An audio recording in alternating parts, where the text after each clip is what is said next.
전도서 4장. 폭력, 수고, 친구. 또 나는 이 세상에서 이루어지는 온갖 잔인무도한 폭력을 보았다. 피해자들이 눈물을 흘리는데 그들을 위로할 자가 없었다. 압제자들의 무지막지한 소나기에서 그들을 구해낼 자가 없었다. 지금 살아있는 자들보다 이미 죽은 자들의 처지가 더 낫다는 생각이 들었다. 그러나 아직 세상에 태어나지 않아 이 땅에서 벌어지는 몹쓸 일을 본 적이 없는 사람이 가장 운이 좋다. 나는 온갖 노력과 야심이 시기심에서 나온다는 것도 알게 되었다. 얼마나 허무한 일인가. 이 역시 연기요 허공의 침뱉기일 뿐이다. 어리석은 자는 편안히 앉아 느긋하게 쉬니 그의 게으름은 서서히 이루어지는 자살행위다. 가진 것이 한 줌밖에 없어 또 편히 쉴 수 있는 사람이 두 손 가득 쥐고도 걱정에 찌들어서 일하는 사람보다 낫다. 그렇게 일해도 결국에는 허공에 침 뱉는 것과 같기 때문이다. 나는 허물을 향해 가는 또 한 줄기의 연기를 보았다. 자녀도 가족도 친구도 없이 밤늦도록 집요하게 일만 하는 외톨이다.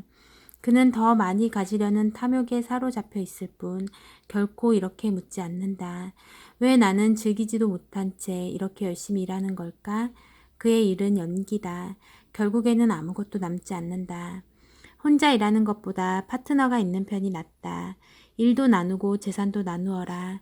한 사람이 쓰려면 나머지 사람이 도울 수 있지만, 한 사람이 쓰러지면 나머지 사람이 도울 수 있지만 도와줄 사람이 없으면 고달프기 짝이 없다. 둘이 한 침대에 누우면 따뜻하지만 혼자서는 밤새 떨어야 한다. 혼자서는 무방비 상태이지만 친구와 함께라면 그 어떤 것에도 맞설 수 있다. 친구를 하나 더 만들 수 있는가? 세 겹줄은 쉽게 끊어지지 않는다. 가난해도 지혜로운 젊은이가 나이가 많으면서도 사리 분별 못하는 어리석은 왕보다 낫다. 나는 이런 젊은이가 아무것도 없이 빈털터리로 시작했다가 부자가 되는 것을 보았다.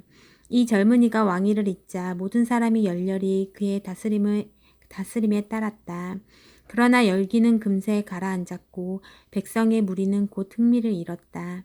이것 또한 연기에 불과하지 않는가? 허공의 침뱉기 아닌가? 5장. 하나님을 경외하여라. 하나님의 집에 들어갈 때는 발걸음을 조심하여라. 그분께 배우겠다는 겸손한 마음을 품어라.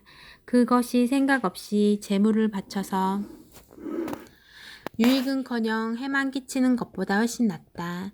함부로 입을 놀리거나 생각 없이 말하지 마라. 하나님이 듣고 싶어 하실 말을 어림짐작하여 성급하게 늘어놓지 마라.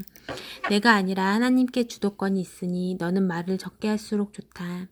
과로하면 숙면을 취하지 못하고 말이 많으면 바보처럼 보인다. 무엇인가 하겠다고 하나님께 약속했으면 즉시 행하여라. 하나님은 함부로 말하는 어리석은 사람을 좋아하지 않으신다. 서원을 했으면 지켜라. 서원을 하고도 지키지 않느니 애초에 서원하지 않는 편이 훨씬 낫다. 입을 잘못 놀려 영락 없는 죄인이 되는 일이 없게 하여라. 나중에 가서 죄송해요, 그런 뜻이 아니었어요 하고 말해본들 그냥 넘어갈 수 없을 것이다. 어쩌자고 하나님의 진노를 사며 화를 자초하는가. 그러나 온갖 망상과 환상과 공허한 말에 휘둘리지 않게 해줄 반석과 같은 기초가 있다. 그것은 하나님을 경외하는 것이다. 재물 또한 연기일 뿐이다. 가난한 이들이 학대를 당하고 정의와 공의가 유린되는 광경을 도처에서 보더라도 너무 안타까워하지 마라.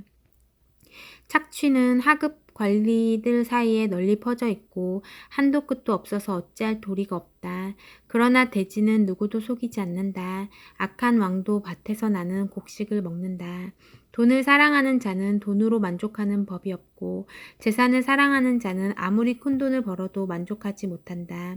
재물 또한 연기일 뿐이다. 내가 부정이득을 얻을수록 그것을 노리는 자도 많아진다. 환한 대낮에 가진 것을 털리는 일이 과연 재미가 있겠는가? 저녁 식사로 콩을 먹든 불고기를 먹든 열심히 정직하게 일하면 밤잠이 달콤하다. 그러나 부자는 배가 불러 불면증에 시달린다. 나는 이런 불운한 일도 보았다. 어떤 사람이 분에 넘치도록 재산을 쌓다가 한 번의 잘못된 거래로 전 재산을 날렸다. 자식이 있었지만 한 푼도 남겨주지 못했다. 어머니의 태에서 맨몸으로 나왔는데 올 때와 똑같이 맨몸으로 세상을 떠나게 되었다. 맨몸으로 왔다가 맨몸으로 떠나니 참으로 안타까운 일이다. 얻은 것이 결국 연기일 뿐이라면 열심히 일할 이유가 무엇인가? 어둠 속에서 보내는 비참한 세월을 위해 일하는가? 세상이 돌아가는 모양을 살핀 후에 나는 가장 잘 사는 방법이 무엇인지 결론을 내렸다. 자기 몸 잘 간수하고 즐거운 시간을 보내고 하나님이 생명을 허락하시는 동안 자신이 맡은 일을 최대한 잘 감당하는 것이다. 그것이 전부다. 그것이 사람이 받을 몫이다.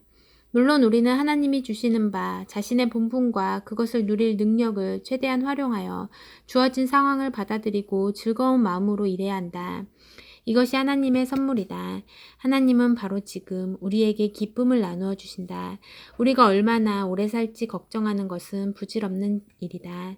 6장 나는 이 세상에서 벌어지는 일을 오랫동안 열심히 살펴보았다. 분명히 말하지만 상황이 좋지 않다. 사람들도 그것을 느낀다. 하나님은 돈과 재물과 명예 등 어떤 사람들이 바라고 꿈꾸는 모든 것을 그들에게 쏟아 부어주시고는 정작 그것을 누리지 못하게 하신다. 엉뚱한 사람이 와서 그 모든 것을 즐긴다. 재물을 얻는 것 역시 연기 같은 일이다.